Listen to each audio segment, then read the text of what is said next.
Oke. Masih ingat pelajaran kita yang 2 minggu yang lalu ya? Tentang apa? Ada yang masih ingat? Wah, ada udah lupa nih ya. Pesaing Allah, Ya, pesaing Allah. pesaing Allah. Pesaing Allah fokusnya kemana? Banyak pesaing Allah ya, tapi yang kita fokuskan kemarin tentang apa?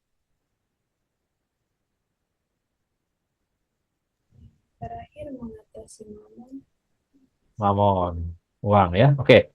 Eh, jadi teman-teman, saudara semua ya, eh, malam ini kita masih melanjutkan materi antara uh, Allah dan Mammon ya. Jadi di konteksnya di Matius 6:24 itu, kenapa Allah itu dibandingkan ya, disejajarkan dengan Mammon ya, secara kontras di situ ya. Tentu saja yang menghalangi kita sampai pada Allah bukan hanya Mammon, banyak hal, tapi di Matius 6:24 ini jelas Yesus seperti membandingkan. Jadi Bapak Ibu semua, eh, kenapa kini kita perdalam ya, karena ini ya soal uang, harta, mamon itu satu yang realitas ya kita temui sehari-hari dan bahkan menurut saya ini penyebab segala sesuatu di bumi ini menjadi hancur berantakan ya. Eh, Tidak bisa dipungkiri ya. Siapapun yang di bumi ini pasti akan berurusan dengan namanya harta uang. Jadi kalau kita tidak bisa bersikap dengan benar, eh, tidak bisa menguasai, tidak bisa menempatkan ya secara proporsional, nah, kita tidak akan bisa mencapai tujuan kehidupan kita ya, untuk masuk dalam kerajaannya.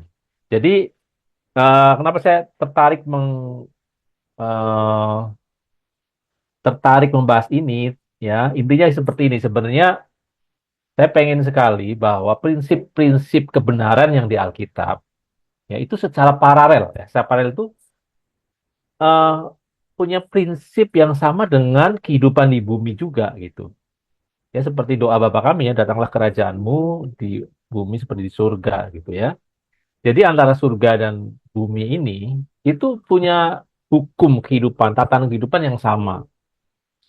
Dan eh, kita harus bisa menempatkan diri ya. Kemarin sekarang sempat disinggung, nanti juga akan makin memperdalam. Sebenarnya antara Allah dan Mammon bukan sesuatu yang harus dipertentangkan ya. Menjadi masalah kalau kita salah menempatkan posisi ya. Posisi yang benar apa antara Allah dan Mammon supaya ya ini tidak terjadi penyimpangan atau tidak, Mammon itu tidak menjadi pesaing Allah. Kalau seperti apa? Masih ingat nggak? Ditempatkan pada posisinya seperti apa? Masih ada ingat?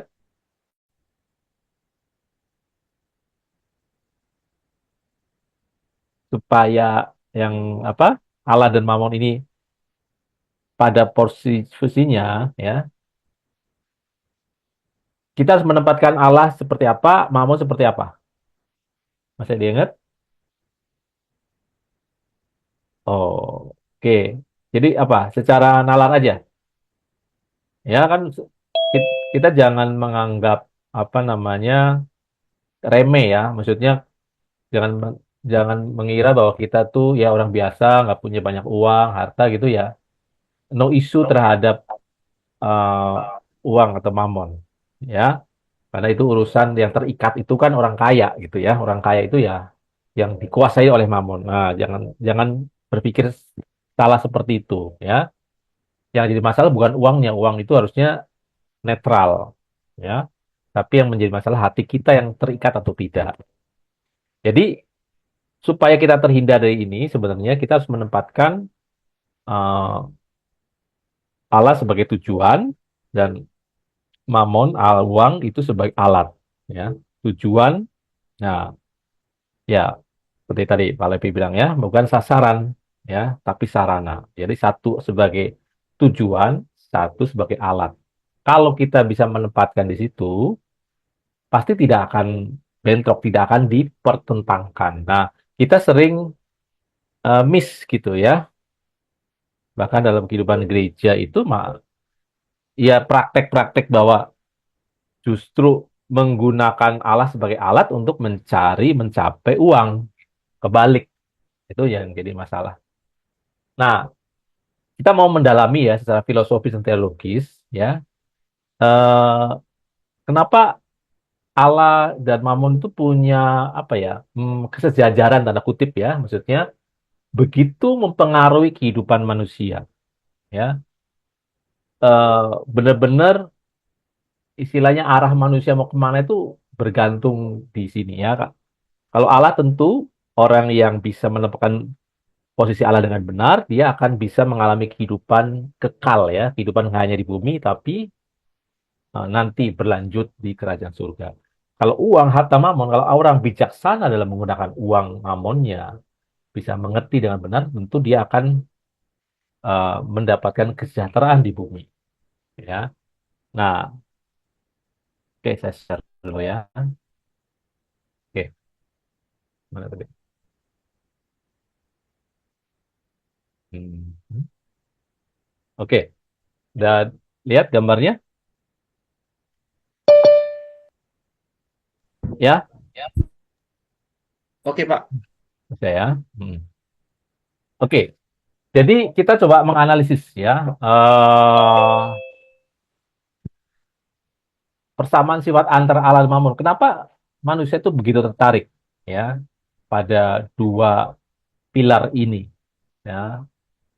Jadi ini walaupun secara teori ya manusia tahu bahwa tentu saja Allah ya yang harus kita dahulukan sembah gitu ya. Tapi pada kenyataannya kehidupan sehari-hari, kehidupan di bumi, eh, kit- bahkan yang kita kira bahwa itu adalah melayani Tuhan di gereja, ya, asumsi kita kalau melayani Tuhan di gereja itu pasti memprioritaskan Allah. Tapi sebenarnya bisa sangat terjadi melayani di gereja, tapi sebenarnya diprioritaskan bukan Allah, tapi harta, uang, dan lain sebagainya ya, dan anak-anaknya ini. Yang bukan diri Allah, tapi hanya berkatnya Allah, yaitu uang dan seterusnya. Yang diprioritaskan seperti itu. Itu eh, mungkin teman-teman bisa melihat fenomena seperti itu, ya. Jadi kita mau elaborasi lebih dalam, ya.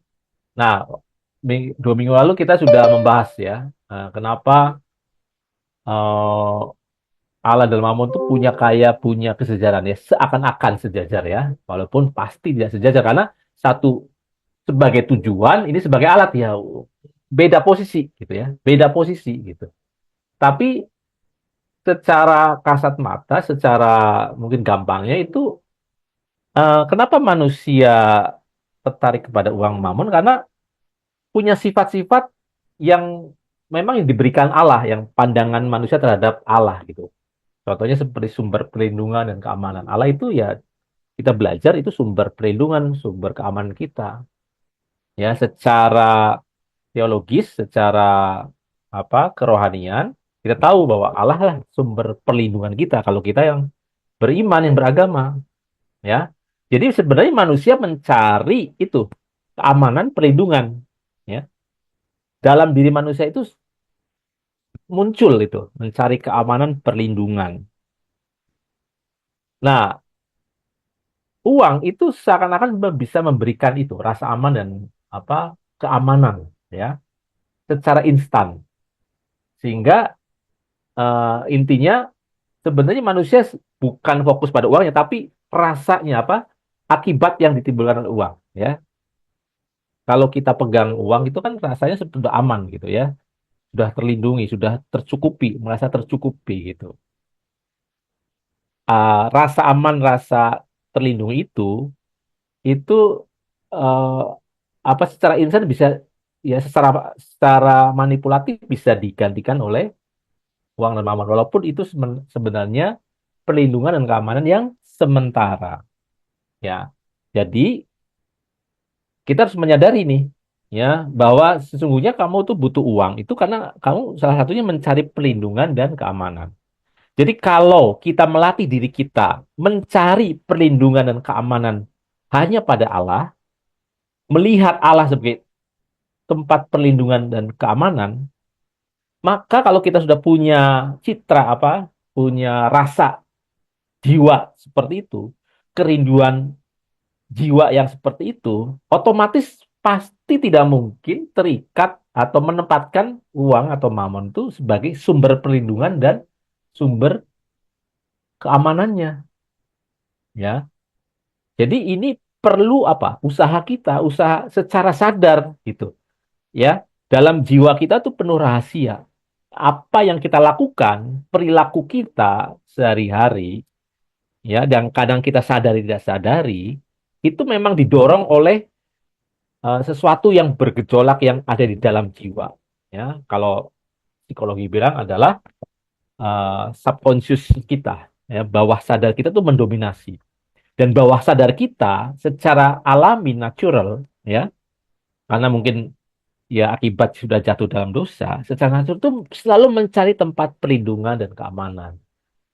Jadi mencari itu. Nah, kalau tidak dilatih untuk mencari Allah sebagai satu-satunya sumber keamanan, perlindungan, dan terpapar oleh kehidupan di sekitar kita yang makin hedonis, makin materialistis, ya pasti kita akan mencoba memenuhi rasa aman dan terlindung itu di namanya uang atau harta.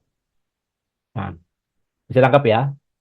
Nah, itu yang kita mau belajar bahwa eh,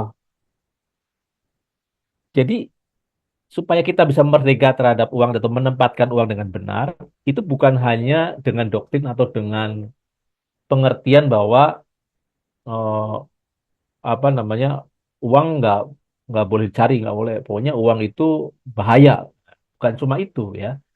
Jangan dilabel bahwa wah yang mencari uang itu berarti serakah atau jauh dari Tuhan. Enggak ya. Kita harus menyadari ya situasi ya, menyadari apa yang bergejolak dalam jiwa kita, hati kita, kenapa sampai kita mencari uang ya. Sebenarnya bukan uang itu sendiri ya, tapi sesuatu yang bisa ya dihasilkan oleh uang atau harta itu. Sama seperti pemikiran kita terhadap apa yang bisa diperbuat oleh Allah. Oke, sampai situ nangkap ya. Jadi sebenarnya kita belajar Matius 6:24 itu tentang Allah dan Mammon itu sedang kita meneliti diri kita sendiri, mengeksplorasi diri kita sendiri, rasa atau citra rasa apa yang ada dalam jiwa kita ini yang sebenarnya salah dipenuhi gitu. Yang harusnya dipenuhi oleh Allah, entah kenapa dengan pengalaman itu terlanjur dipenuhi oleh yang namanya mamon atau uang itu. Jadi kalau kita sudah sadar di situ, kita bisa ya menggeser gitu. Tapi kalau ini kita nggak dibicarakan dan menganggap bahwa ya jauh-jauh lah atau menganggap gampang gitu ya persoalan ini dan menganggap bahwa ini persoalan orang kaya aja, nah ini kita bisa terjebak pada ilusi dan tidak akan mencapai tujuan Allah atas kehidupan kita, ya. Jadi sebelum ke situ, eh kita sedikit saya memberi gambaran ya, kenapa uang uang itu punya sifat seperti Allah gitu ya. Jadi uang pada dasarnya untuk menyimpan ya, penyimpan nilai kan. Uang mempertahankan nilai dari waktu-waktu. Jadi untuk menyimpan nilai sesuatu, uang itu berharga karena ada nilainya. Nah, kalau uang sejati itu dia harusnya tahan lama ya, tahan terhadap keausan fisik dan bertahan lama. Terus uang itu punya sifat apa? Bisa dipertukarkan ya. Jadi punya fungsi untuk menukarkan ya, saling bertukar. Manusia itu kan sosial, harus saling bertukar. Nah, alat untuk menukar itu ya namanya uang ya. Nah, uang itu juga harusnya bisa dapat dibagi menjadi unit kecil. Uang juga harusnya portable, mudah dibawa ya. Ini uang yang seharusnya sebagai fungsi sebagai alat ya. Alat yang sempurna itu harusnya seperti ini. uang dapat diverifikasi ya, nanti untuk mencegah pemalsuan dan uang harusnya langka, supply terbatas untuk mempertahankan nilai. Nanti kita belajar bahwa mempelajari ini ya mempelajari bahwa kita harus menyembah Allah yang benar, Allah yang sejati sebagai tujuan, kita juga harus menyadari alat yang dipakai untuk mencapai tujuan itu juga harus alat yang sejati, alat yang benar. Nah, sebagai contoh ya, kita mungkin punya background finance, keuangan yang salah ya, bahwa kita menyimpan uang misalnya di tabungan gitu ya. Kan dulu ada sering eh, apa yang mengatakan bahwa kalau mau kaya kita harus nabung gitu ya, nabung, nabung di bank gitu. Nah, kita nggak tahu bahwa kalau nyimpen di bank ya uang kita bukannya bertambah tapi berkurang karena ada bunganya, apa ada eh, biaya-biaya penyimpanan dan juga makin lama nilainya makin berkurang. Ya, ini berarti eh, kita harus lebih melihat, lebih bijaksana melihat itu. Ya, nanti kita akan bahas kalau kita dapat kebenaran ini bahwa kita mencari ya mencari sesembahan ya Allah yang kita sembah yang sejati, kita juga harus secara bijak menggunakan alat harta uang kita juga yang benar yang sejati. Ya, contohnya itu terhadap inflasi namanya. Ya, uang kita, uang kertas kita, atau uang fiat itu makin lama makin berkurang nilainya. Jadi kalau kita menyimpan nilai itu di uang eh, fiat kita, uang kertas kita ya, uang yang kita biasa belanja sehari-hari, itu akan makin berkurang. Harusnya kita bisa menyimpan nilai kita itu pada aset yang makin bertambah. Ya, contohnya misalnya emas ya. Kalau nyimpan di emas itu makin lama nilai emas makin naik.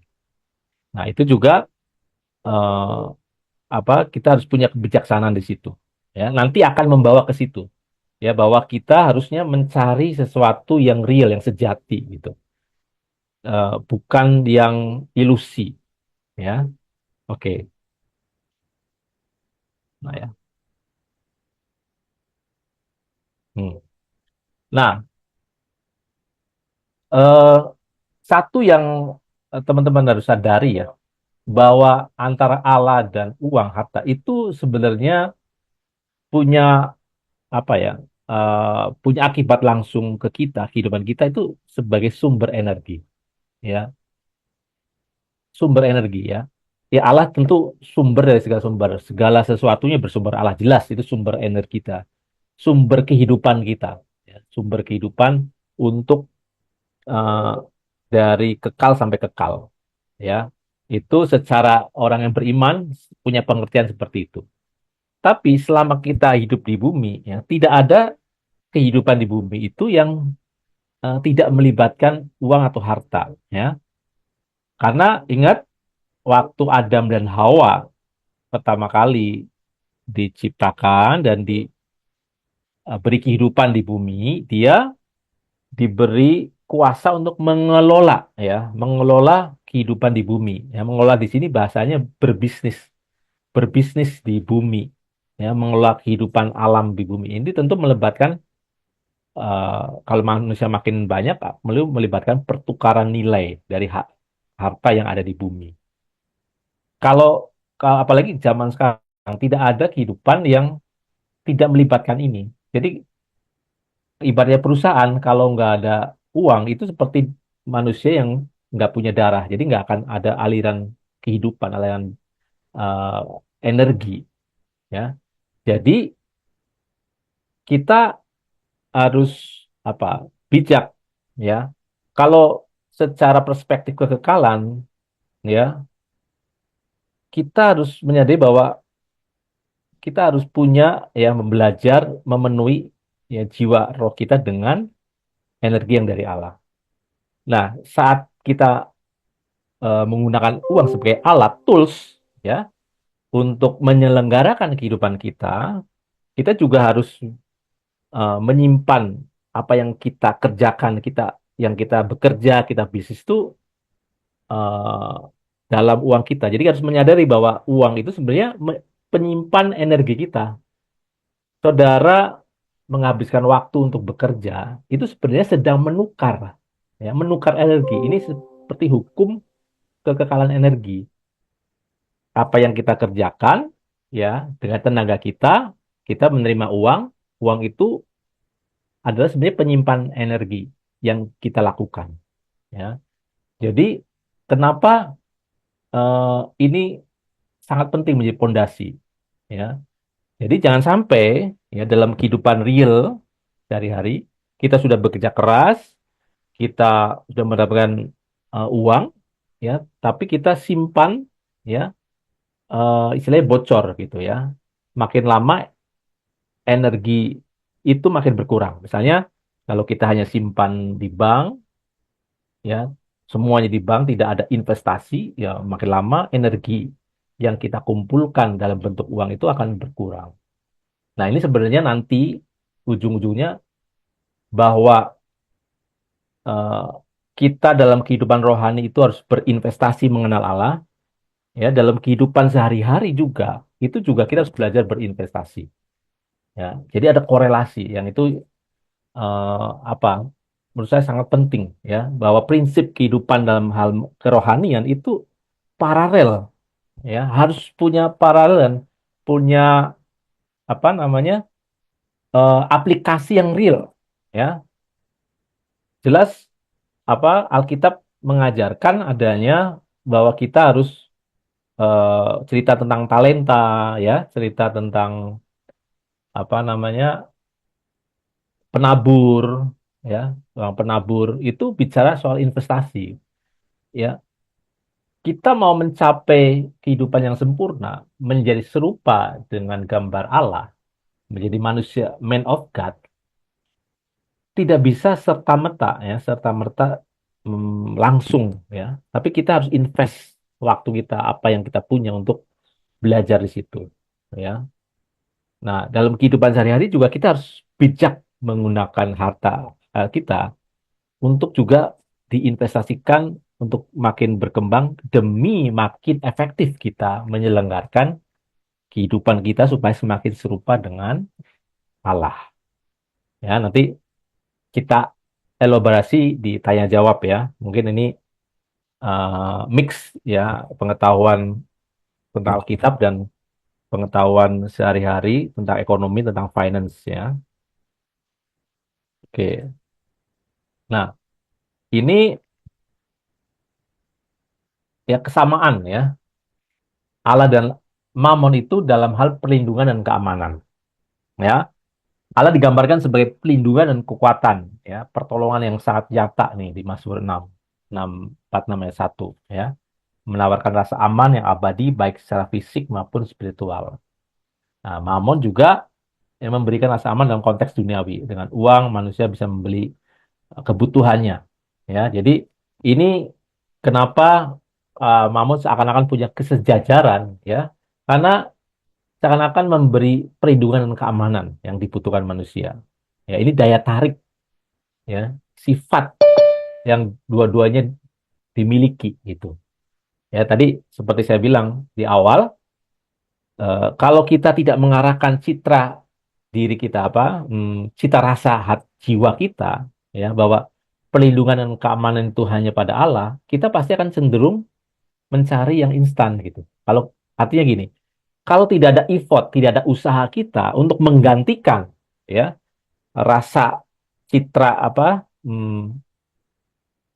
kerinduan kita akan perlindungan keamanan yang memang itu naturnya, ya, secara alami kita tuh mencari perlindungan dan keamanan. Kalau kita nggak secara sengaja nggak diarahkan kepada pribadi Allah ini untuk mengenal pribadi ini, kita pasti otomatis tertarik ke uang yang kelihatan, yang nyata kelihatan terjadi gitu.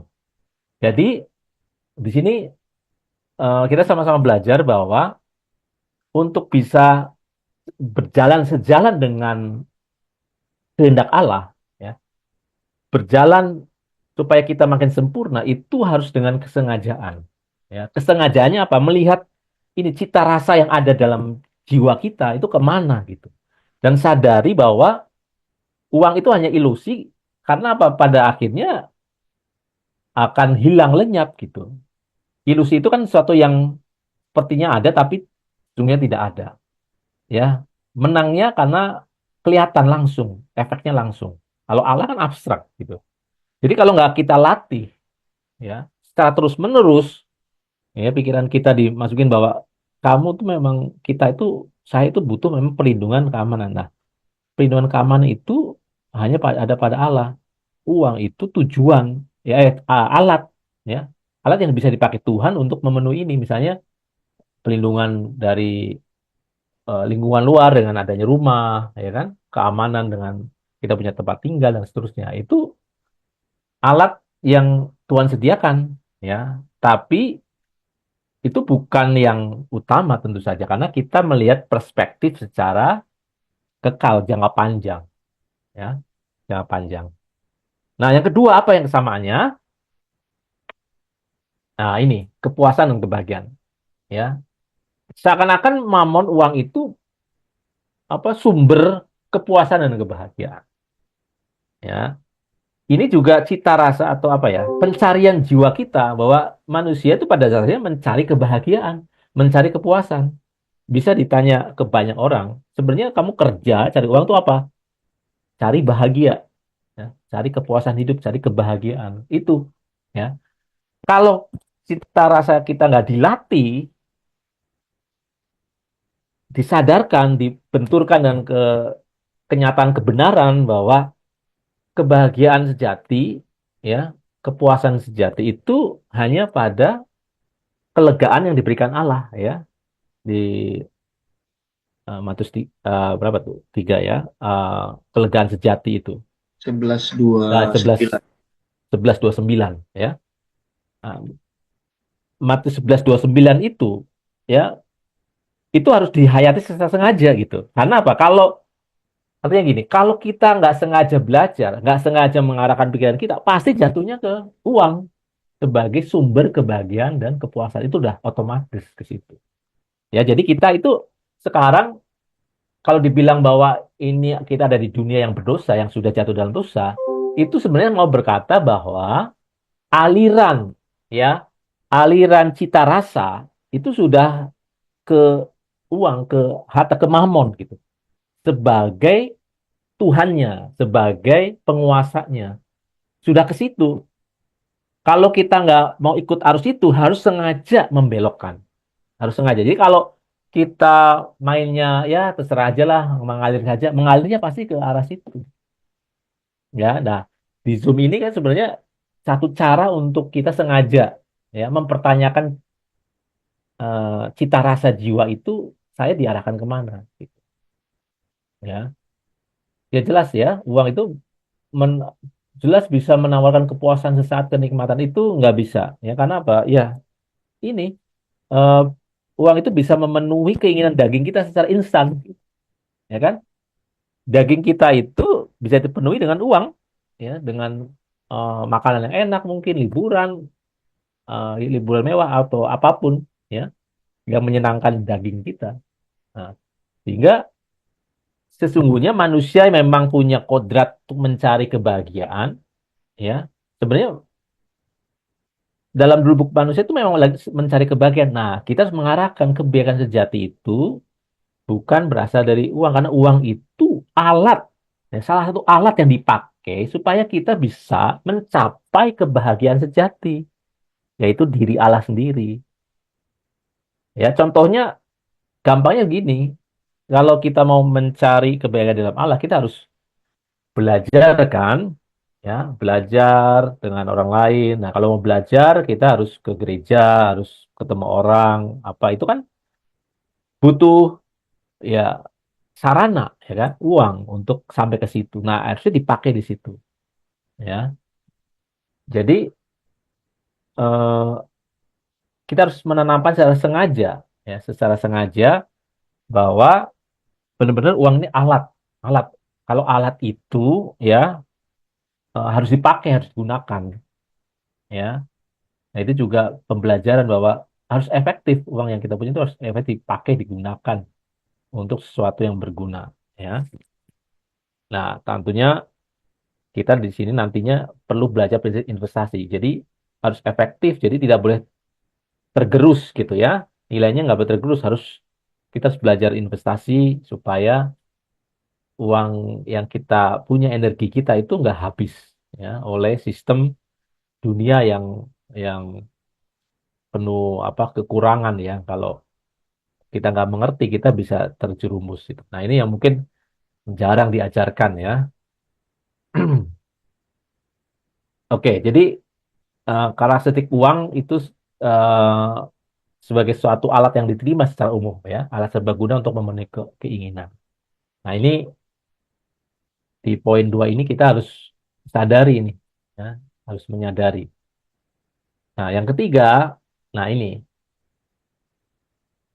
ternyata kodrat manusia ya secara alam natural itu memang mencari otoritas dan kuasa. Nah, itu kan dosa. Pertama ya, pemberontakan manusia, adanya pemberontakan ya itu iblis atau Lucifer itu kan jatuhnya di sini. Dia ingin memegang kendali, dia ingin memegang kendali dirinya sendiri, kehidupan dirinya, tidak mau dibawahi oleh Allah, ya, tidak mau dibawahi oleh Allah. Sehingga apa? Ya, eh, manusia nggak mau dibawa otoritas Allah. Jadi Allah itu bukan tujuannya lagi, gitu. Ya, tujuannya ada dirinya sendiri, kendalinya dirinya sendiri. Ya, padahal jelas ya di Alkitab otoritas tertinggi raja di segala raja ya Allah, Allah sendiri ya, Elohim Yahweh. Ya, nah uang itu juga apakah memberi kuasa ya, seakan-akan memberi kuasa yang instan gitu. Ya, dengan uang kita bisa membeli kekuasaan, gitu. Ya, bisa mempengaruhi mempengaruhi manusia lain secara cepat instan. Dan saya masih sangat terkejut sampai sekarang, walaupun tahu teorinya, yang sepertinya orang-orang yang menurut saya ya biasa ya, maksudnya nggak terlalu ya wajar lah dalam memperolehkan uang bisa sangat dirasuki gitu ya, sehingga benar-benar tindakannya eh, karena karena adanya trigger uang gitu ya, bahkan bisa apa namanya mengingkari perjanjian sebelumnya, kesepakatan sebelumnya. Ini cita rasa yang harus diwaspadai ya, bahwa kita punya monster ingin menguasai apa, ingin berkuasa, ingin mengendalikan diri kita sendiri. Ya, cita rasa ini harus kita sadari dan kita belajar untuk menyerahkan kendali diri kita di bawah otoritas Allah. Nah, itu harus ada kesengajaan. Ya, ini jadi poin-poin cita rasa diri yang harus kita sengaja, ya, sengaja kita arahkan kembali ya ke yang benar, ke Allah gitu. Karena kalau nggak sengaja kita biarkan mengalir, ya mengalirnya pasti ke eh, apa Tuhan palsu ini, ya, dewa palsu ini yaitu uang itu. Ya, nah ini yang kedua, ya. Nah yang keempat, nah ini eh, kita punya cita rasa apa, ya, sering ama apa pengen punya nilai diri yang tinggi, lebih tinggi dari yang lain, ya, apa namanya narsis ya. Manusia itu punya sifat narsistik ya, mementingkan diri sendiri ya. Saya punya aku yang harus dipuaskan dulu, aku yang harus diutamakan.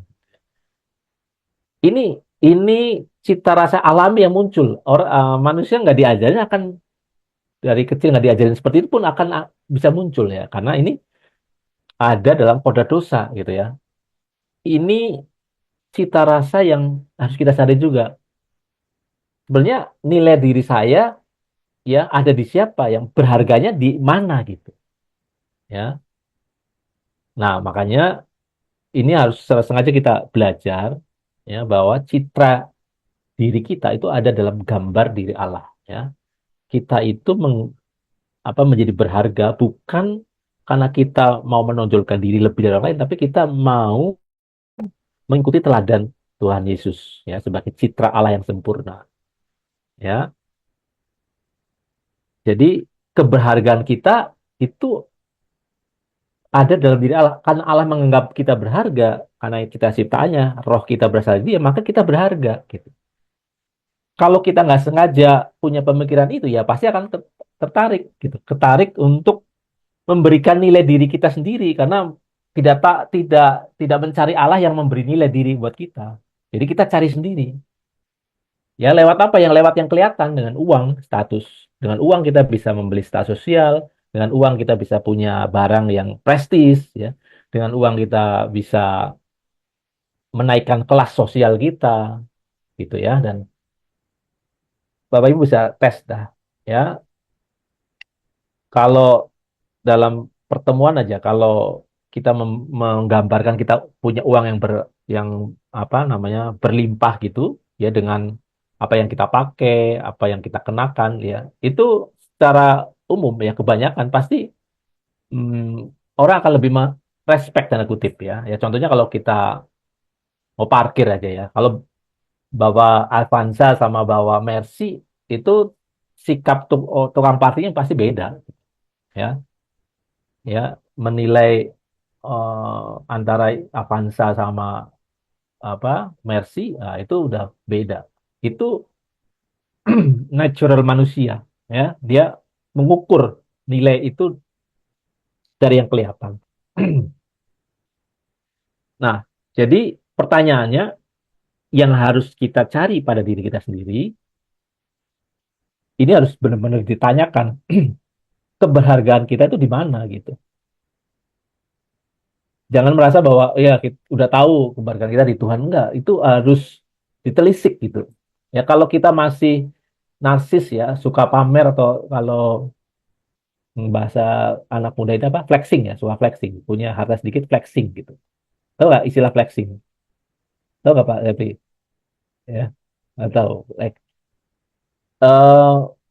di media sosial baru ke luar negeri, foto-foto di di jelas ini saya baru ke Jepang, baru apa gitu ya.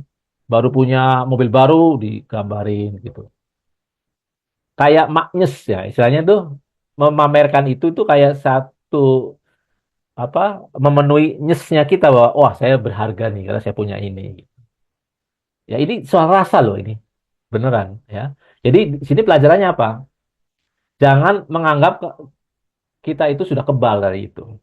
Ya, ada punya saya yang sudah belajar kayak gini aja nggak kebal, aduh malah sering jatuh. Ini jadi harus ada kesengajaan memindahkan cita rasa ya itu yang nanti beberapa poin ini poin keempat soal cita rasa identitas nilai diri itu secara kalau nggak secara sengaja digeser gitu udah pasti hanyut aja udah ya kalau kita nggak membentengi persiapan diri ya nanti ikut alumni apa ada reuni alumni ya udah pasti ajang apa kalau ada reuni alumni gitu Pak Repri Pak itu pasti ajang pamer-pamer kan biasanya kan ya nggak ya ditanya wah kamu udah jadi jabatannya apa wah rumahmu udah berapa udah pasti ke situ dan celakanya itu kita yang sebenarnya nggak ke situ karena situasi masuk kayak gitu jadi ikut terpancing ikut pamer karena nggak mau kalah coba aja ya padahal kita udah ngerti nih ya gini bahayanya enggak lah ya, tapi kalau udah masuk ke ciblok itu udah itu monsternya muncul udah ya jadi nah di saat situasi itu kita harus sengaja langsung saat itu juga mengarahkan ayo nilai diri kita untuk di dalam Allah kita berharga karena Allah itu memandang kita berharga Allah, berharga apanya kesucian kita kekudusan kita kita ketaatan kita Tuhan itu yang berharga itu yang memberikan nilai kita di hadapan Allah ya apa yang kita miliki, apa yang kita kenakan, apa yang kita pakai itu relatif.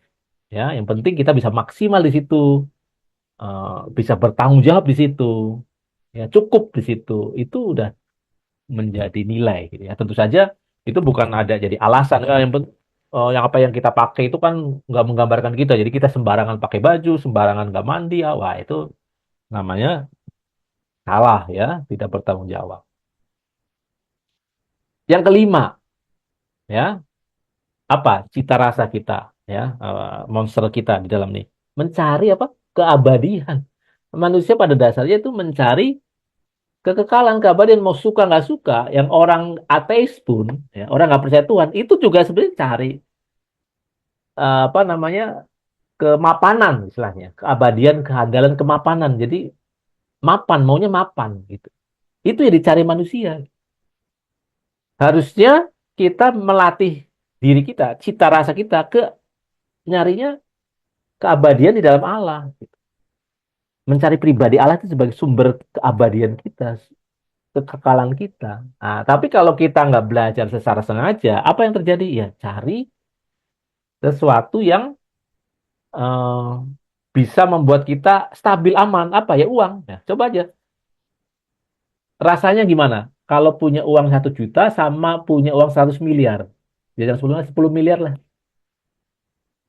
Atau kejauhan 1 juta sama 1 M. Itu kira-kira sama nggak rasanya itu? Pasti beda. Kalau 1 juta, wah, di tangan cuma 1 juta, wah, besok mikir makan apa ini ya, istilahnya. 1 bulan ini makan apa. Ya. Tapi kalau punya 10 miliar, wah, sudah merasa tenang gitu ya. Apa, hmm, everything's okay gitu ya. Nah, yang kita mau pelajari itu cita cita rasa. Jadi jangan maknyes dengan merasa aman karena punya gitu ya. Tapi bukan berarti kita gegabah ceroboh gitu, tidak mengumpulkan, ya, tidak berinvestasi, tidak menyimpan dengan baik, enggak. Ya, kita harus bertanggung jawab. Apa yang Tuhan percayakan harus dikembangkan, diinvestasikan. Tapi jangan letakkan cita rasa, kenyamanan, kenyus-nyusan hati kita di situ. Nah, ini harus sengaja di apa namanya, dilatih gitu, ya, sengaja dilatih. Oke, jadi cita rasa manusia ya, eh, dalam jiwanya itu, mau siapapun namanya manusia itu selalu mencari keabadian, kehandalan, ya, dari zaman dulu waktu belum mengenal Allah yang benar gitu ya, sebelum pewahyuan itu pasti manusia itu mencari sosok namanya Allah karena itu dianggap yang abadi, ya, di atas dia. Pasti ke situ arahnya, ya. Sejak zaman Firaun, di Mesir itu sudah mencari keabadian. Dia selama hidup Firaun itu berkuasa, Raja Mesir berkuasa, itu dia mempersiapkan, ya, perhentian keabadiannya, ya, dengan membangun piramid. Itu kan sebenarnya itu perhentiannya dia. Dia sedang sedang mencari tempat yang kekal gitu istilahnya. Jadi dibuat bagus, dibuat amannya apa, kokoh gitu kan. Piramid itu kokoh, kuat gitu. Karena yang raja-raja Mesir ini mencari keabadian, mencari apa ya, establish gitu ya, kemapanan gitu. Ya, walaupun dia tahu, ya, kalau setelah kehidupan di bumi dia ada suatu journey lagi, perjalanan lagi. Dan dia mau memastikan bahwa ini harus settle, harus aman gitu. Nah, itu, ya. Jadi kalau kita nggak sengaja, ya pasti akan apa, secara instan, ya, rasa kita mau mencari keabadian, ke keandalan, ke mata apa, ke tetapan apa namanya, settle gitu ya, secara establish gitu, ya, secara permanen, aman, permanen gitu, ya pasti ke uang karena itu yang apa namanya, cepat gitu kelihatan gitu ya. Nah, ini yang kelima itu, ya, manusia itu pada dasarnya selalu mencari ini. Nah, eh, manusia juga apa namanya mencari eh, apa kemudahan, ya. Salah satu mencari kemudahan, ya. Eh, apa namanya, bisa membagi secara mudah, bisa apa mendapatkan sesuatu dengan mudah lah istilahnya, ya. Ya, uang itu kan satu yang kita pengen apa aja bisa didapatkan secara mudah dan apa ya, kayak magic gitu ya. Jadi uang itu seperti satu magic mujizat gitu. Kalau kita ada uang, kita tuh bisa mengubah ya yang tidak ada menjadi ada gitu dengan uang kan. Jadi bisa dibawa-bawa, kita kayak punya kekuatan ajaib gitu yang bisa mengubah yang tidak ada menjadi ada gitu ya. Kita nggak punya makanan, dengan uang kita bisa dapat makanan ya. Eh, jadi apa? Itu juga pencarian kita kan.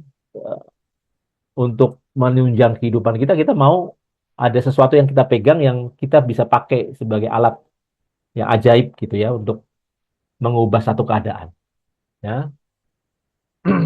Jadi kita itu selalu mikirkan bahwa pas kita tuh ada butuh sesuatu, jadi harus ada yang memenuhi gitu. Nah, jadi ini soal kecukupan ya, kecukupan dalam penyelenggaraan kehidupan.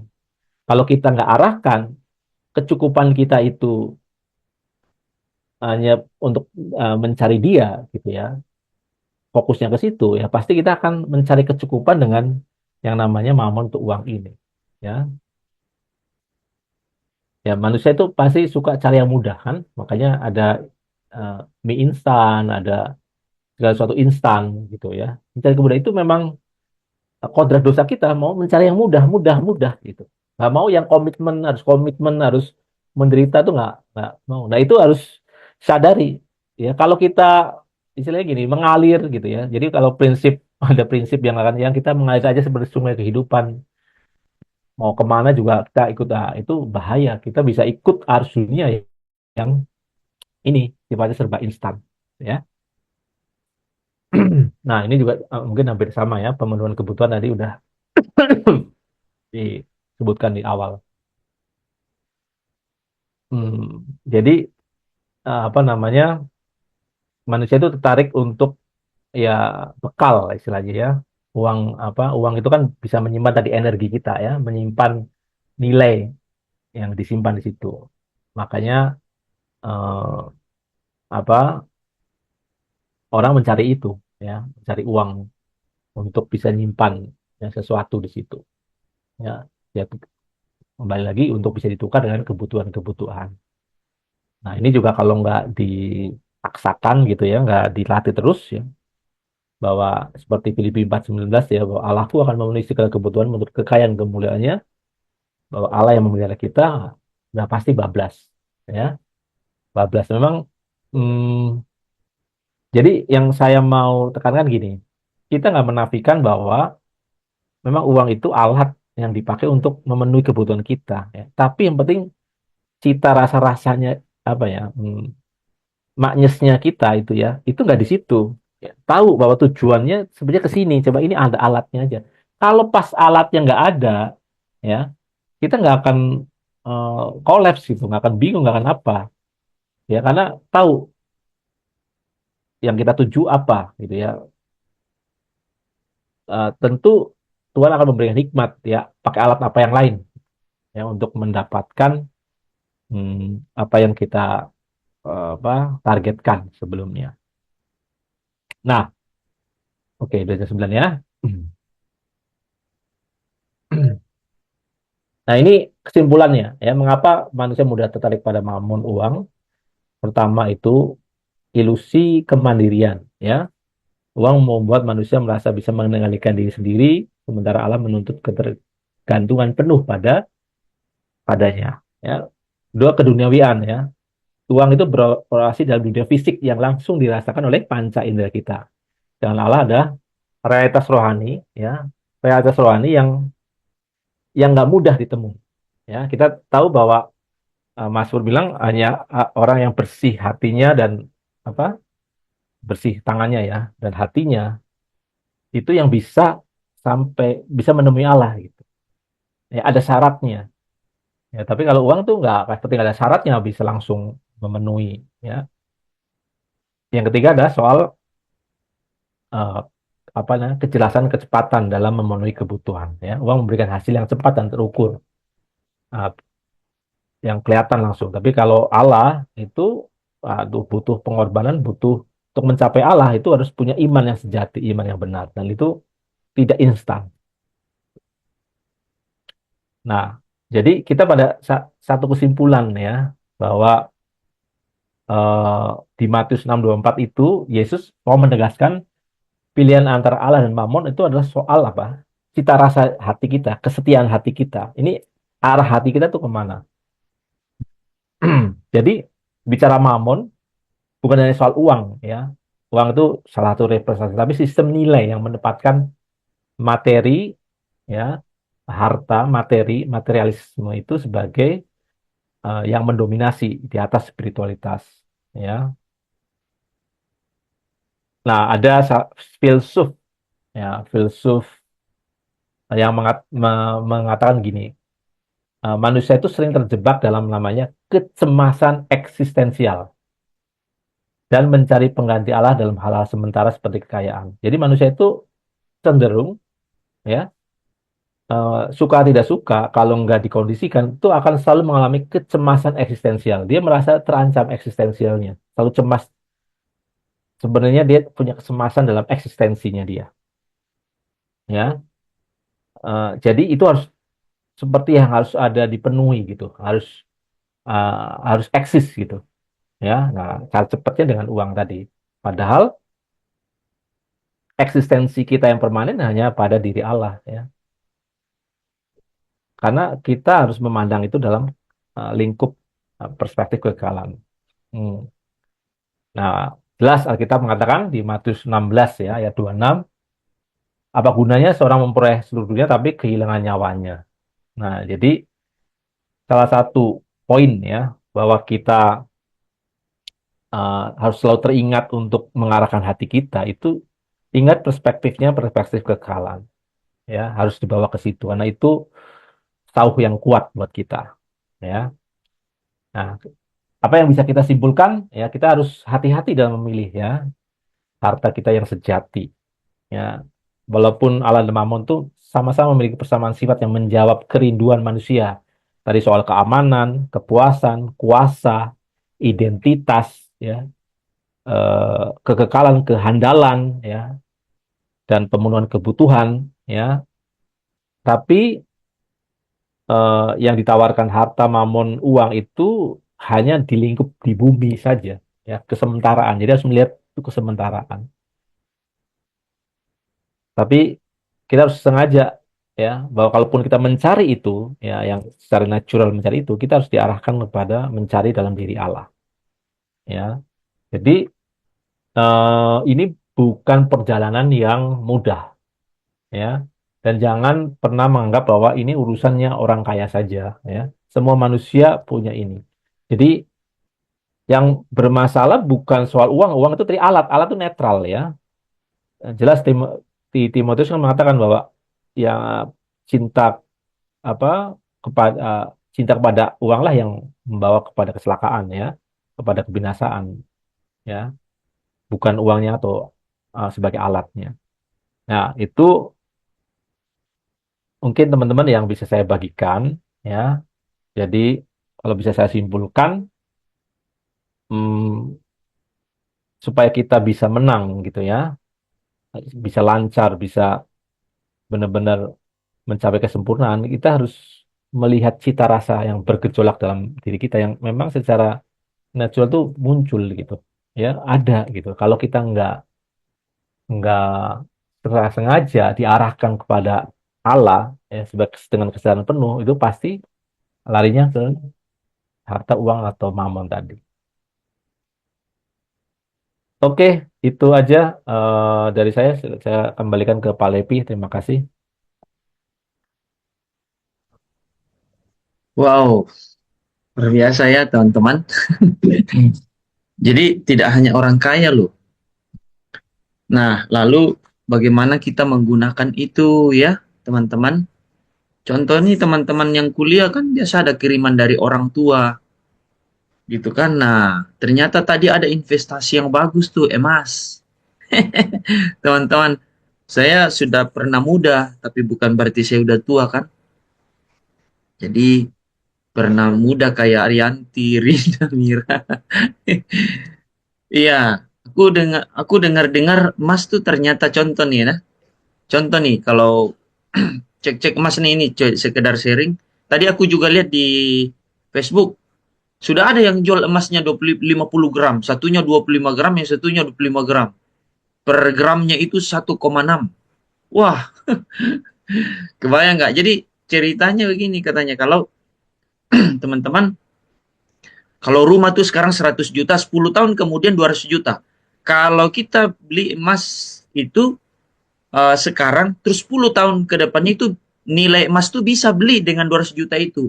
Nah, kalau duit yang disimpan tidak akan bisa beli rumah yang 200 juta itu. Dia defisit, turun nilainya kalau uang. Saya baru mengerti juga itu. Oh, ternyata investasi ke emas itu bagus. Nah, ada yang kecil-kecil itu, teman-teman ya. Kalau misalnya teman-teman mau belajar, saya baru paham itu. Iya, contoh gitu. Kalau Pak Tadus kan nggak perlu beli rumah lagi, sudah ada rumah kan. Nah itu. Pak Daniel gitu ya, nggak perlu lagi rumah. Nah cuma, nah kan makanya ini kan menyasar ke semua dimensi, gitu kan.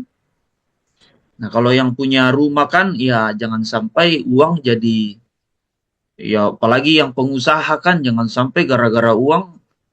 Ya ini cerminan gitu kan, luar biasa sebenarnya, makanya luar biasa firman Tuhan ini. Tadi ada satu orang masuk, keluar.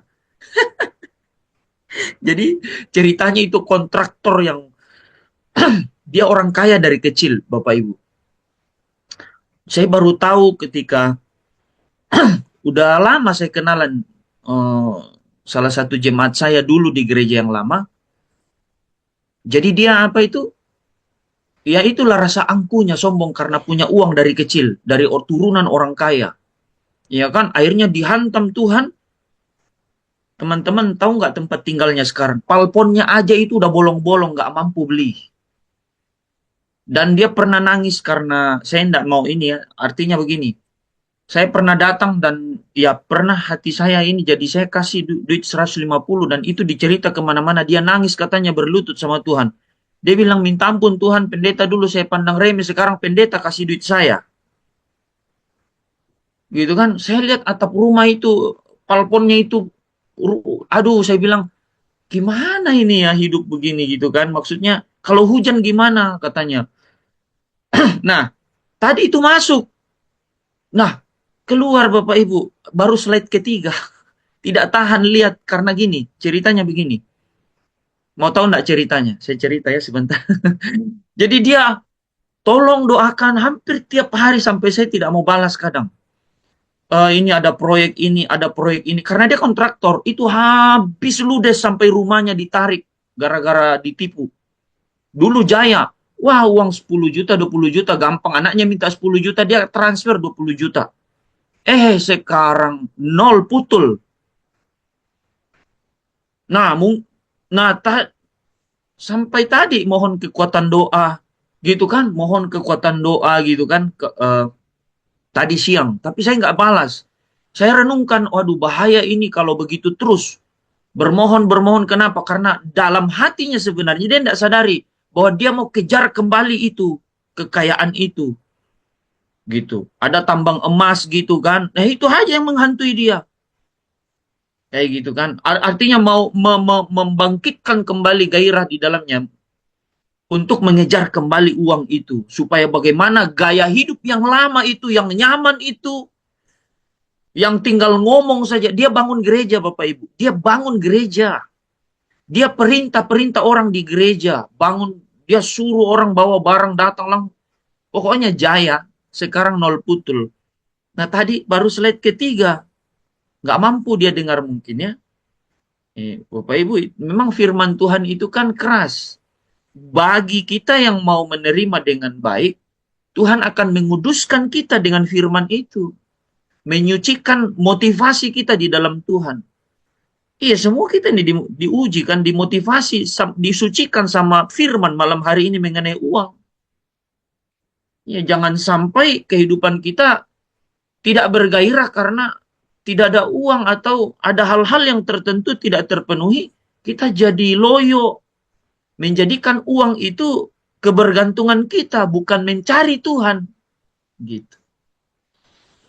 Apalagi nih, wah tiap bulan dikirimin uang anak kuliah. Nyaman, nyaman. dia tidak memperkarakan dirinya kan dengan Tuhan lagi. Kenapa? Terpelihara dengan sempurna. Iya kan? Orang tua kirim kan, orang tua kirim. Wah, itu. Jadi teman-teman, ini perlu kita, nah bukan berarti kita tidak butuh uang. Tadi ada caranya.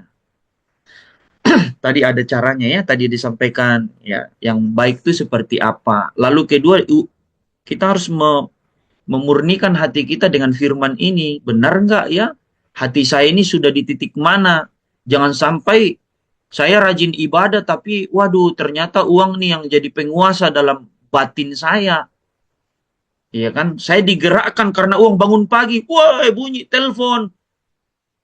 Langsung, tolong datang jam sekian. Langsung start. Tanpa lupa mau setiap pagi itu doa dulu dengan Tuhan. Bahaya itu. Bahkan sementara ibadah. Wah, lebih utama itu tunggu order yang bisnis.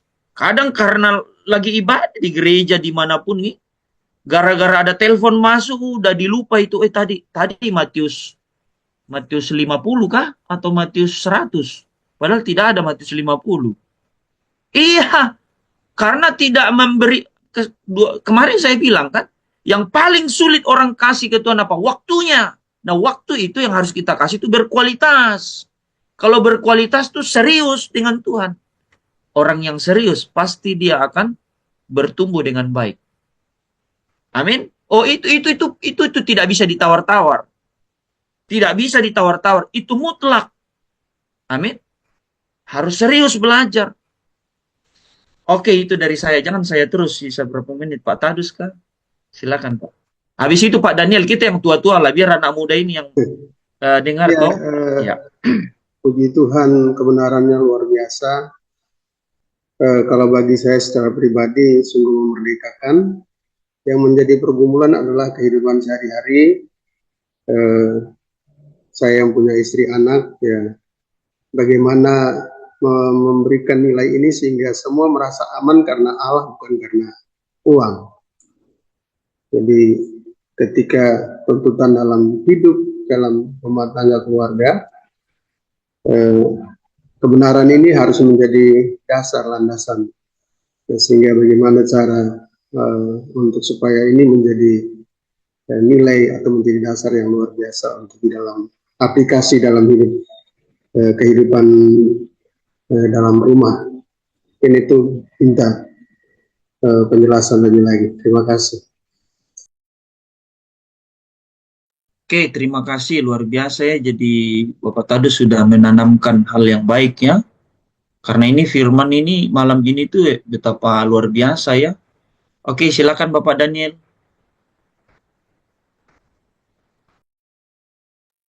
No? Memang di dalam keluarga ya, kalau uang sama sekali bukan nggak ada tapi kurang. Memang saya rasakan itu ada agak pusing juga ya. Keluar ini, keluar itu pusing juga. Itu saya rasakan sering begitu memang. Benar-benar. Uang itu istilahnya jadi bisa beli itu kayak ibaratnya kayak puasa lah kalau uang. Kalau dipikir-pikir gitu kayak puasa kalau uang gitu. Bisa apapun bisa dibeli semua.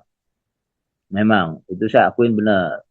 Cuman dalam keluarga saya ini memang kalau dagang usaha lagi kurang ada ya seperti ya, agak pusing juga memang. Uang tuh turun, nyusut gitu. Nyusut agak pusing kalau dipikirin pusing memang. Cuman dalam saya sendiri sih saya memang saya lihat-lihat gitu angka-angkanya gitu. Kayak saya lupakan aja deh. Saya nggak pikirin itu. Saya ikut Zoom lagi. Saya ikut Zoom lagi baca Alkitab. Kalau saya pribadi ya, kalau di itu pusing kepala saya memang benar. Aku yang juga lihat angka-angkanya banyak benar jadi ini. Menjadinya saya pikir-pikir saya juga nggak mau jadi hamba uang lah, biarin aja lah. Tapi Tuhan baik memang suka dikasih lagi berkat ada lagi gitu kalau menurut dari saya gitu paling Pak Anton gitu kalau dari saya ya. Saya nggak mikirin lihat angka-angka gitu enggak. Dulu saya suka lihat-lihat emang di tabungan angka berapa berapa. pusing sendiri kitanya. Dari angka ini turun segini, puyeng jadinya kalau dari saya gitu. Jadi saya doa-doa aja, ikut apa-apa, Zoom, apa baca kitab. Memang udah diatur sih, emang kalau keuangan memang udah diatur sama Tuhan sih. Saya rasa rezeki-rezeki apa udah diatur sih. Kalau menurut saya sih diatur gitu. Ya terima kasih menurut saya gitu. Silakan Pak Mentor, karena tadi ada pusing-pusing Pak ini, pusing juga katanya. Jadi silakan. Ya, eh, tadi kan di awal supaya kita nggak pusing-pusing gitu, supaya bisa menempatkan diri dengan tepat ya, harus apa punya apa pola pikir ya, menempatkan Allah sebagai tujuan dan uang itu sebagai alat ya kan. Jadi kalau kita tahu bahwa uang itu alat ya, dan alat itu sebagai tujuan, ya kita pasti punya cara kreatif itu ya. Walaupun alatnya itu misalnya ada kurang atau alatnya eh, terbatas gitu ya. Ya sepanjang kita punya tujuan jelas, kita akan tetap bisa menggunakan alat yang ada ini untuk mencapai Allah gitu. Tapi kalau alat ini, uang ini sebagai tujuan kita, kalau nilainya berkurang dari yang seharusnya ya pasti pusing gitu kan. Karena tujuannya kan, nah, tujuannya misalnya 100, oh ini dari 60 berkurang 50, ya pasti cemas, ada kecemasan gitu ya. Eh, tapi kalau ini alat ya, oke ini berkurang kenapa? Karena yang penting berkurangnya bukan karena kesalahan kita, tapi karena sikon atau karena ya kita berbagi kan jadi berkurang gitu, yang malah tetap bersuka cita karena kita bisa memberi dari yang kita punya gitu. Jadi nggak akan eh, apa namanya pusing kalaupun uang kita berkurang gitu ya. Yang penting bukan karena kesalahan kita sendiri. Ya tadi kan udah jelas bahwa materi ini sebenarnya punya konsekuensi apa? Konsekuensi terhadap aplikasi di hidup sehari-hari. Kita harus bijak, harus harus apa namanya uh, melihat uang itu dalam porsi yang benar ya. Jadi kalau di kerohanian kita mengenal investasi rohani gitu ya, dalam mengenal Allah, kita di kehidupan sehari-hari uang itu juga harus belajar investasi, ya, mau nggak mau gitu. Nah itu yang salah, kita nggak punya diajar kayak gitu kan, ya nggak bijaksana dalam menggunakan uang itu. Nah itu istilahnya gini, di Alkitab aja kita diajarin investasi gitu, investasi terutama dalam aspek rohani. Nah kehidupan sehari-hari juga kita harus mempelajari soal investasi. Jadi yang namanya investasi itu punya mindset apa? Nyicil gitu kan, sedikit, tidak mau langsung instan dapat tapi sedikit-sedikit gitu. Ada proses ya. Investasi itu apa? Kita belajar proses untuk mencapai tujuan gitu. Kita mengenal Allah itu juga tujuan kita Allah, kita belajar mengenal Dia juga itu kan tahap demi tahap gitu. Ya, jadi di sini juga kita belajar untuk berkata cukup kan pada alat kita ini cukup ya, tidak boleh menguasai tapi harus bisa apa belajar untuk mengatakan cukup ya, tidak kalau kita nggak puas ya terus gitu berarti itu bukan alat lagi uang itu tapi sebagai tujuan kita. Nah, ini mungkin ada komentar dari Gioklin nih yang baru join. Gioklin gimana kabarnya? Belum Pak, dengerin aja Pak. Nyimak nggak tadi? Nyimak-nyimak. Nah, ada yang mau ada yang ditangkap apa mungkin? Em, kita semua memang nggak lepas ya dari monster yang namanya ya uang itu, uang kekuasaan. Dengan adanya uang kan kita berarti berkuasa ya, dan bisa mm, memanipulasi orang gitu kan. Ya kadang-kadang ya saya kan memang belakangan ini lagi ini aja sih, eh ada rasa kesel gitu loh Pak. Karena kan saya yang seperti Bapak tahu kan, saya kan kerjain school consultant kan ya, udah ada orang dan ini bayaran komisi belum dibayarkan gitu loh, udah 6 bulan. Nah, saya kesel banget, pengen teriak. Terus kadang-kadang maksudnya, wah ya, orang ya seperti Pak Anton bilang, kita semua biarpun kita udah kenal Tuhan, dan ini orang juga udah kenal Tuhan gitu loh. Secara waktu kita masih kuliah aja, dia kayaknya udah jadi pembisnis profesional yang cinta Tuhan, begitu kita anggap dia itu sebagai mentor. Tapi ternyata setelah doing bisnis, kok seperti itu gitu ya, kok Tuhan itu orang nggak melihat ya kesulitan orang lain gitu loh, dimana orang juga dalam kesulitan kan ya, seperti tadi di sharing, uang 150.000 aja kalau orang nggak ada punya uang itu berarti banget gitu. Dan ya saya sih lagi ya doa Tuhan, ya maksudnya saya kadang besar, udahlah Tuhan lah, itu dia Tuhan Bapa kita sama gitu loh, biar Tuhan sendirilah yang berbicara, atau Tuhan sendiri yang mengajar aku apa ya Tuhan, apa yang sedang Tuhan ajarkan ke aku gitu loh dalam hal ini. Apakah aku harus belajar benar-benar belajar tegas gitu loh, dalam arti memisahkan secara profesional dan sebagai teman gitu.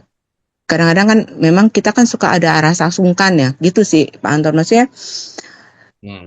Ya aku lihat orang itu mau punya uang ya untuk merasa berkuasa, merasa dia itu lebih superior daripada kita, jadi dia bisa memanipulasi kita dengan mudahnya.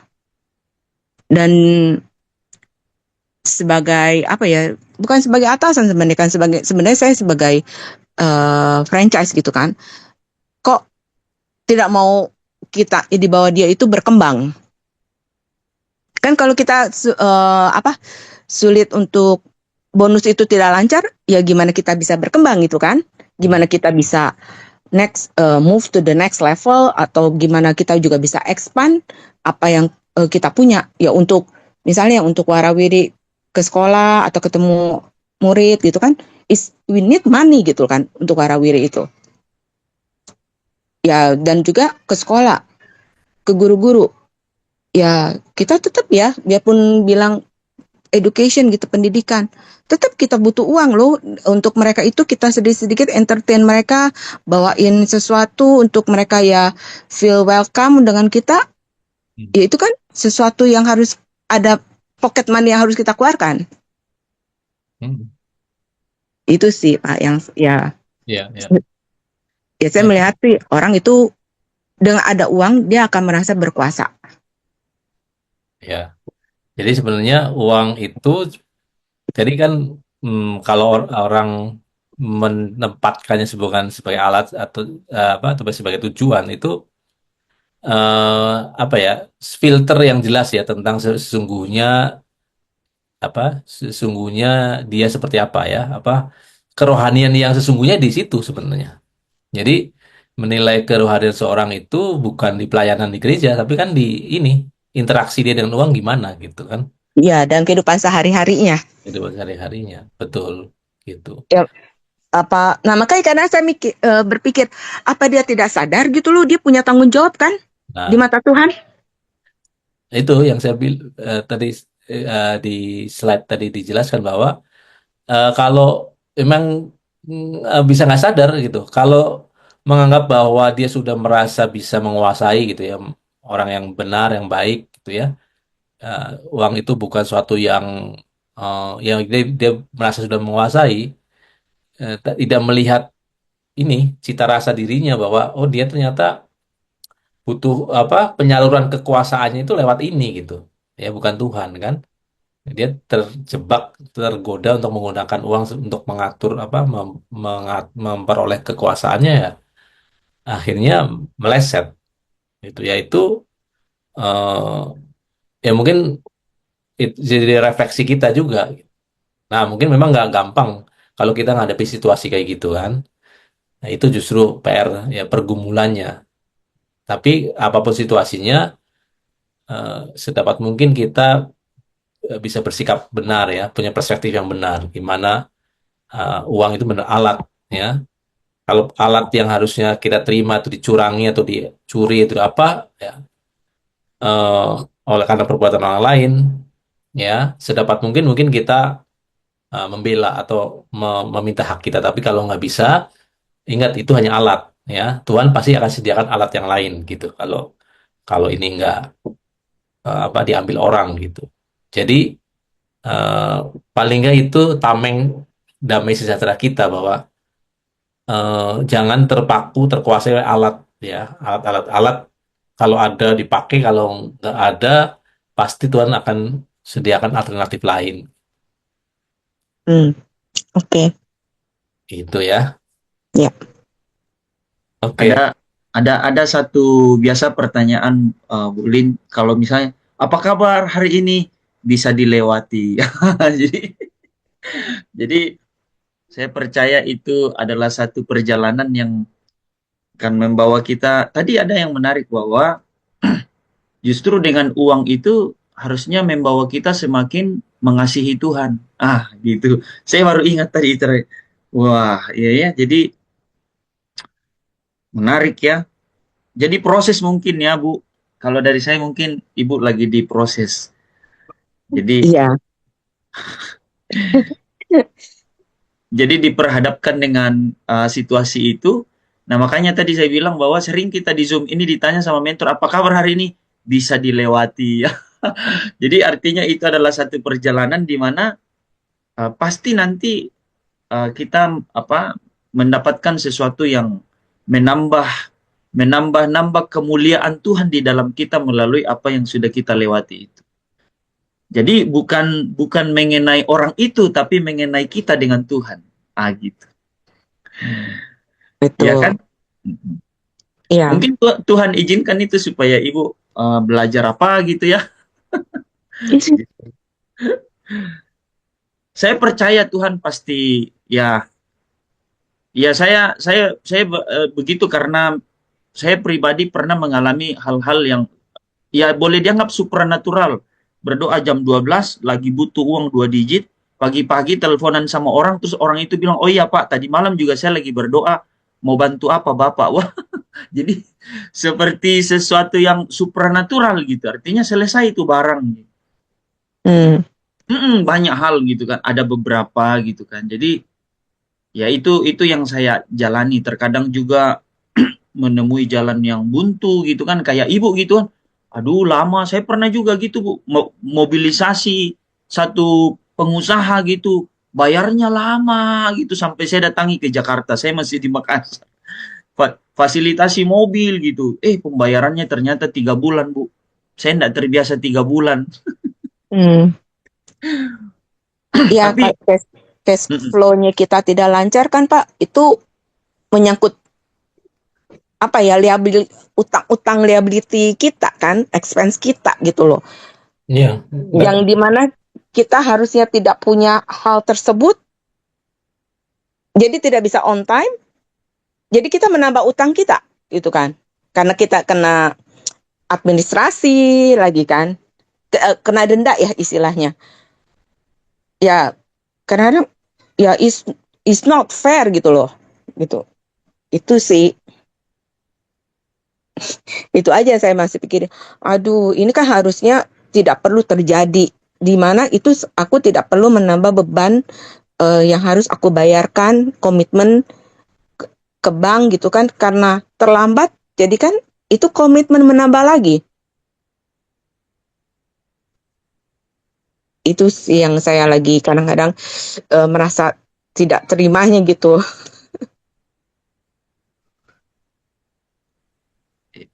Iya, Itu aja sih. tidak mudah memang, tidak mudah. Ya, nggak ada yang mudah. Makanya itu harus kita renungkan, gumulin tiap hari. Ya, tapi tidak boleh menyerah atau tidak boleh putus asa kan? Karena ingat itu soal alat. Ya, alat itu alat saja. Ya, yang Hmm, penting kita nggak boleh tidak boleh bergeser dalam tujuan. Ya, oke. Ya Pak. oke, sip. Kita selesai ya, teman-teman, Bapak Ibu. 9:30. Kita tutup di dalam doa ya. Bapa di surga, terima kasih untuk anugerah-Mu bagi kami, sehingga Engkau boleh menyampaikan isi hati-Mu bagi kami malam hari ini, untuk menjadikan mamon itu hanya alat, tapi bukan penguasa di dalam hati kami. Dan Engkau mengajar kami supaya dengan mamon ini, khususnya uang, itu justru harus membawa kami semakin mengasihi Tuhan. Kami percaya Engkau Allah yang setia di dalam kehidupan kami. Engkau Allah yang akan terus membawa kami di dalam kemuliaan yang semakin besar di dalam perjalanan iman kami ini, melalui setiap proses-proses kehidupan yang Tuhan tentunya izinkan supaya kami menghasilkan satu kualitas seperti emas yang dimurnikan di dalam peleburan api, jauh lebih daripada itu. Bapa di surga, terima kasih untuk firman-Mu. Tolong kami supaya uang tidak menjadi penguasa di dalam hati kami, pikiran kami bukan menjadi tujuan kami, tapi itu menjadi sarana, alat untuk kami semakin mengasihi Tuhan di dalam kehidupan ini. Terima kasih Bapa di surga, terpujilah nama-Mu, hamba-Mu yang terkasih, mentor kami Bapak Anton Kurniawan yang sudah Engkau pakai malam hari ini. Biarlah Engkau tambah-tambahkan terus hikmat-Mu atas hamba-Mu, untuk terus mendidik, mengajar kami di dalam Zoom Discipleship ini, untuk semakin kami dibawa mengerti kehendak Tuhan, sehingga seluruh kehidupan kami semakin hari semakin dikuduskan dalam firman Tuhan, dan kami semakin diperkenan di hadapan Bapa kami di surga. Terima kasih Tuhan Yesus, untuk malam yang indah ini kami boleh bersekutu kembali di dalam hadirat-Mu, dan malam hari ini kami akan membaringkan tubuh kami di dalam pembaringan kami masing-masing. Biarlah tangan Tuhan yang perkasa senantiasa melindungi kami, dan sementara kami di dalam pembaringan kami, Engkau terus menjamah melawat kehidupan kami, supaya kami senantiasa terhubung dengan Tuhan. Dan besok pagi dalam perkenanan Tuhan, dengan istri, suami, Bapa berkati, biarlah mereka semua dalam pemeliharaan penyertaan-Mu yang sempurna ya Bapa kami di surga. Di dalam Putra-Mu yang tunggal, Tuhan kami Yesus Kristus, kami datang berdoa dan mengucap syukur. Saudara yang diberkati Tuhan, bersama dengan saya kita katakan, amin. Amin. Amin. Oke. Terima kasih Pak Anton. Terima kasih semuanya. Terima kasih. Sama-sama. Terima kasih Bu Lim. Ya, makasih. Aduh.